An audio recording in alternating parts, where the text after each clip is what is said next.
My dear students, good morning. As you know, recently board has published one question bank for all the 12 students. And there are the questions given in your question bank. In this video, this is the second video for rotational dynamics. In this video, we will discuss about the 2 marks questions, how to write the answers of these 2 marks questions, and some problems are given in it. We will discuss about it, how to solve that problems. The first question is, I read the question first. A flywheel is revolving with a constant angular velocity. A chip of its rim breaks and flies away. What will be the effect on its angular velocity? You have to discuss, you have to write this question. This is the theoretical questions and you have to write the answers. You can write this answer in 3 points. As you know, here the moment of inertia when the chip of its rim breaks is that म्हणजे रिमचा एखादा तुकडा जरी बाहेर पडला तर काय होईल, त्या व्हीलचं मास कमी होईल. समजतंय? And when the mass decrease it affects the moment of inertia. What will be the effect on moment of inertia? The moment of inertia will decrease. That we write in the first point, that when the chip of the rim of a flywheel revolving with a constant angular velocity breaks away, its mass will decrease. Then in the second point we will write, due to the decrease in its mass, the moment of inertia of the flywheel will decrease. And then in the third point we will write, in order to conserve angular momentum, the angular velocity of the flywheel will increase. What is the effect? The angular velocity of the flywheel will increase. Is that clear? This is about the law of conservation of angular momentum. We write the answer by using the concept of moment of inertia and law of conservation of angular momentum. You have to write these 3 points. Is it clear now? Now we will discuss about the second question. The second question is about again the moment of inertia of the disk. The moment of inertia of a uniform disk, circular disk, about a tangent in its plane is 5 by 4 mr square, where m is the mass and r is the radius of the disk. Find its moment of inertia about an axis through its center and perpendicular to its plane. Now see here, the moment of inertia of a disk about one axis, that is a tangent in its plane, is 5 by 4 mr square. म्हणजे तुमची जी circular disc असेल त्याचा tangent horizontal त्याच्या प्लेनमध्ये आणि ती disc मग अशी गोल rotate होईल, तो मोमेंट ऑफ इनर्शिया दिलेला आहे तुम्हाला. That is suppose I1 and the tangent is in its plane. हे डिस्कची डायग्राम आपण दाखवली, हॉरिझॉन्टल डिस्क आहे तुमची, हॉरिझॉन्टल प्लेनमध्ये आहे. And that given 5 by 4 mr square. We write that moment of inertia of a uniform circular disc about a tangent in its own plane, that is I1 5 by 4 mr square. This is given to you. याचा use करून आपण सेंटरमधून जाणारा जो line आहे, axis आहे, म्हणजेच तुम्हाला डायमीटरचा moment of inertia काढू शकतो तुम्ही आपण. आणि by using parallel axis theorem, we use the parallel axis theorem and the distance between this two axis, that is R, that is the radius, is that radius of the disk. So we use here, by using parallel axis theorem, we can write I1 is equal to I2 plus mh square, and therefore this I2 is equal to I1 minus mr square. याच्या जागेवर आपण r टाकला है ना. आता I1 आपल्याला दिलेला आहे 5 by 4 mr square minus mr square. याचा आन्सर येतं बघा mr square by 4. So I2 is equal to mr square by 4. Now by using perpendicular axis theorem, I3, that is the moment of inertia about an axis passing through its center and perpendicular to the plane of the disk, that is suppose I3. म्हणजे हा काय असेल, आता डिस्कला perpendicular axis असेल आणि हा axis जो आहे पासिंग थ्रू इट्स सेंटर, तो काय झाला अबाउट इट्स डायमीटर. मग असे 2 डायमीटर घेऊ शकतो आपण, that are perpendicular to each other. So we can write here I3 is equal to I2 plus I2. म्हणजे 2 वेळा I2 आपण यूज करू शकतो. I3 is equal to twice I2, therefore I3 is equal to 2 into I2ची value आहे mr square by 4. So we get mr square by 2. That is the moment of inertia of the circular disk about an axis passing through its center and perpendicular to its plane. So you have to write the answer of this question in this manner. Is it clear now? Now we will see the next question, that is a theoretical question. Now see the question number 3, that is the third question, that is completely theoretical question. Derive an expression for maximum safety speed with which a vehicle should move along a curved horizontal road and state the significance of it. Is that? So here this is the question. We have to find the safety speed, that is the maximum safety speed with which a vehicle can move along a horizontal curved road. This is already explained in the video number 4. Rotational डायनॅमिक्सचे जे video आहे त्याच्यातला 4 नंबरचं जे lecture आहे त्याच्यामध्ये हे derivation already explain केलेलं आहे. You have to write it theoretically. For that we consider a vehicle moving along a curved horizontal road. Then we consider, suppose let m is mass of the vehicle, r is speed of the v is the speed of the vehicle and r is the radius of the curved road. Now when the vehicle is moving along a horizontal curved road, the forces acting on the vehicle are its weight mg acting vertically downward, the normal reaction n vertically upwards that balance the weight mg, and the force of static friction fs between the road and the tires. I will show you these 3 forces in the diagram. See here in the diagram, this is the vehicle, this is the vertical section. Is that C is the center of the road.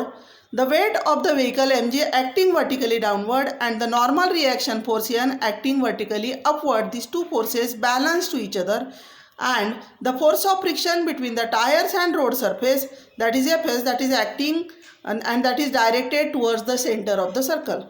So from the figure we can say these 2 forces balance. So we can say weight mg is equal to normal reaction n, and Fs, that is the force of static friction, provides the centripetal force. So we can write here Fs is equal to mr omega square, that is equal to mv square by r. Now you know Fs, force of static friction, is equal to mu s into n. You have already learned it in your 11th class. Mu s is the coefficient of static friction.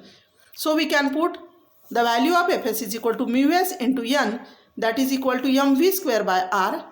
At the place of n you can put mg. So you can write mu s into mg, that is equal to mv square by r. So m get cancelled. V square is equal to आपल्याला मिळतं mu s into r into g, and therefore the maximum safety speed V max is equal to under root mu s into rg. This is the maximum safety speed for a vehicle moving along a horizontal curved road. आणि याचा जर significance लिहायचं असेल तर आपण म्हणू शकतो this speed does not depends on the mass of the vehicle. This speed depends on the static friction, frictional force. It depends also on the radius of the curved road and also on the acceleration due to gravity. Now the 4th question is, there is a problem. The moment of inertia of a body about a given axis is 1.2 kilogram meter square. Initially the body is at rest. For what duration an angular acceleration of 25 radian per second square must be applied about that axis in order to produce a rotational kinetic energy of 1500 joule. This is the problem. केव्हाही problem solve करायचं असेल तर लक्षात घ्या की आपण problems carefully read करायला पाहिजे. केअरफुली 2 टाइम्स आपण प्रॉब्लेम रीड केलं तर आपल्याला समजते की what are the given things and what we have to calculate, आणि प्रॉब्लेम कशावर दिलेला आहे समजतंय. इथे बघा प्रॉब्लेममध्ये तुम्हाला काय दिलेलं आहे ना, मोमेंट ऑफ इनर्शिया दिलेला आहे 1.2 kilogram metre square, that we can write in the given. Initially the object is at rest, means you can say the initial angular velocity is 0 and you are given the angular acceleration, that is 25 radian per second square. आणि kinetic energy of rotation दिलेली आहे 1500 joule, आणि तुम्हाला म्हटलेलं आहे की rest पोझिशनचा जो object आहे तो रोटेशन सुरू करेल तर 25 रॅडियन पर सेकंड स्क्वेअर एवढा ॲक्सलरेशन कव्हर करण्यासाठी त्याला किती वेळ लागेल. You have to calculate that time, and for that you can use the 2 formulas. As you know, the angular acceleration is the rate of change of angular velocity. Angular acceleration alpha is equal to omega minus omega 0 upon t. is that final velocity minus initial velocity upon time, that is the angular acceleration. And kinetic energy in rotational dynamics, rotational kinetic energy is equal to half I omega square. आता पहिले आपण हा formula use करू.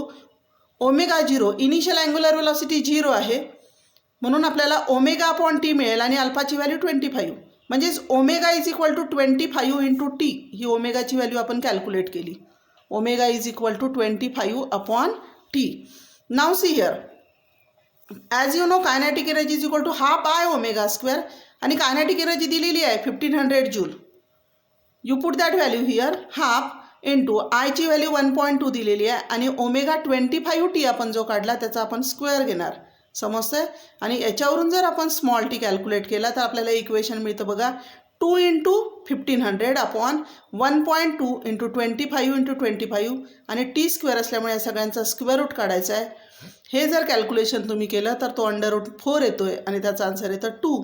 म्हणजेच T is equal to 2 second. You can write the answer. An angular acceleration must be applied for 2 second. This is the answer. Now we will discuss about the 5th problem. 5 नंबरचं problem दिलेला आहे बघा. I read the problem first. A bucket containing water is tied to one end of a rope 5 metre long and it is rotated in a vertical circle about the other end. Find the number of rotations per minute in order that the water in the bucket may not spill. आता problem read केलं तर आपल्याला समजायला पाहिजे की हे vertical circular मोशनचं problem आहे आणि bucket containing water move in a vertical circle. याचा हा जो पॉईंट आहे हा व्हिडिओमध्ये पण व्हर्टिकल सर्क्युलर मोशनच्या व्हिडिओमध्ये एक्झाम्पलमध्ये मी डिस्कस केलेला आहे बघा. When that bucket containing water move in a vertical circle, world in a vertical circle at the topmost position. ती बकेट उलटी झाली तरी त्याच्यातून पाणी खाली नाही पडायला पाहिजे. आणि मग त्यासाठी बघा तुम्हाला काय पाहिजे की नंबर ऑफ फ्रिक्वेन्सी जी आहे ती काय आहे ती काढायची आहे तुम्हाला. समजतंय? You can find the speed and by calculating the speed you can find the number of rotations, that is the frequency. You know the formula for frequency, the number of rotations or number of revolutions made by the object in 1 second. इथे तुम्हाला per minute म्हटलेलं आहे. म्हणजे आपल्याला पहिले frequency काढावं लागेल आणि त्याला मग 60ने मल्टिप्लाय केलं की आपल्याला number of rotations per minute मिळतील. So what are the given things here?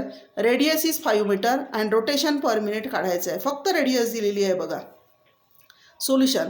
For the motion of the bucket in vertical circle, in order that the water in the bucket may not spill. जर water खाली पडलं नाही पाहिजे तर आपण compare करू शकतो centripetal force is equal to weight. जर ही कंडिशन सॅटिस्फाईड झाली, centripetal force equal to weight, तरच पाणी खाली पडणार नाही. We can use this formula here. mv² is equal to mg and from that we get the equation m cancel होतोय, v² is equal to rg, दॅट is v equal to √rg. हा vertical circular मोशनमध्ये पण formula आहे. समजतंय? पण इथे V काढून नंतर मग ओमेगा आणि ओमेगावरून एन असं काढू शकतो आपण. त्याच्याऐवजी मी इथे सेंट्रिपिटल फोर्सचा mr²² हा फॉर्म्युला घेतला बघा. जर mr²² घेतला तर आपण डायरेक्ट ओमेगामध्ये 2πn टाकून डायरेक्ट फ्रिक्वेन्सी कॅल्क्युलेट करू आपण. मग mr² is equal to mg. तुम्ही असं केलं तरी चालते. व्ही काढायचा, मग ओमेगा काढायचा, मग एन काढायचा, है ना. मी इथे directly we can find N. How to find N?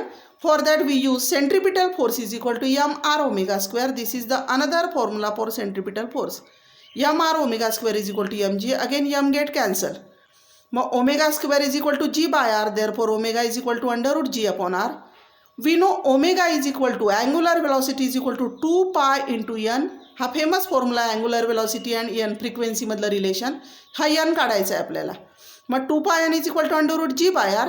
Therefore we can write N is equal to, हा फॉर्म्युला मिळतो फ्रिक्वेन्सीचा आपल्याला, 1/2π √g/r. Now put all the values. 1/2 into 3.142 अंडररूटमध्ये 9.8 अपॉन 5. हे कॅल्क्युलेशन येतं √1.96. त्याचा स्क्वेअर रूट काढला तर 1.4. 1.4 अपॉन 6.284. याचा आन्सर येते बघा 0.2227. आता ही झाली frequency. Number of rotation per second. याचं तुम्हाला कशामध्ये कन्व्हर्शन करायचं आहे? Number of rotation per minute. म्हणजे याला 60ने मल्टिप्लाय करायचं आहे. Therefore number of rotations per minute n into 60. याला 60 ने मल्टिप्लाय केलं की आन्सर येतं 13.3372. Approximately we can write it as 13.37 per minute. Is that? Now let us see the problem number 6. First I will read it. A body weighing 0.5 kg tied to a string is projected with a velocity of 10 meter per second. The body starts whirling in a vertical circle. If the radius of the circle is 0.8 meter, find the tension in the string when the body is at the top of the circle. Now see here, what are the given things? The mass is equal to 0.5 kg. Given velocity v is equal to 10 meter per second, that is given. R equal to 0.8 meter and the tension in the string, that is given. You have to calculate the tension at the top. In the vertical circular motion, tension in the string at the top of the circle is given by T is equal to mv square by r minus mg. Is that? Calculation easy व्हायला पाहिजे म्हणून याला आपण थोडं convert करू. यम upon are जर आपण common काढला तर ब्रॅकेटमध्ये व्ही स्क्वेअर, इथे आर नाही आहे तर इथे आरनी मल्टिप्लाय करू, यम बाहेर निघाला म्हणजे यम अपॉन आर ब्रॅकेटमध्ये V square minus R G आणि मग हे कॅल्क्युलेशन सॉल्व करू. बघा how to solve the calculation. M किती आहे 0.5, आर 0.8, व्ही स्क्वेअर वेलॉसिटी 10 दिलेली आहे म्हणजे 10चा स्क्वेअर 100 आणि मायनस आर 0.8 इंटू 9.8, या दोघांचं मल्टिप्लिकेशन येतं 7.84. 100 मायनस 7.84 गिव्ज यू 92.16. 0.5 अपॉन 0.8 आहे. या दोघांचं multiplication 46.08 upon 0.8. The final answer is tension in the string is 57.6 Newton. Thus, the tension in the string when the body is at the top of the circle is 57.6 Newton. Thus, we have solved all the 6 questions for the 2 marks. विद्यार्थी मित्रांनो, सगळे 6ही questions तुम्हाला आजच्या चांगले prepare करायचे आहे आणि यासारखेच similar काही वेगळे questions, another problems similar to this you have to again prepare for the same chapter. Thank you.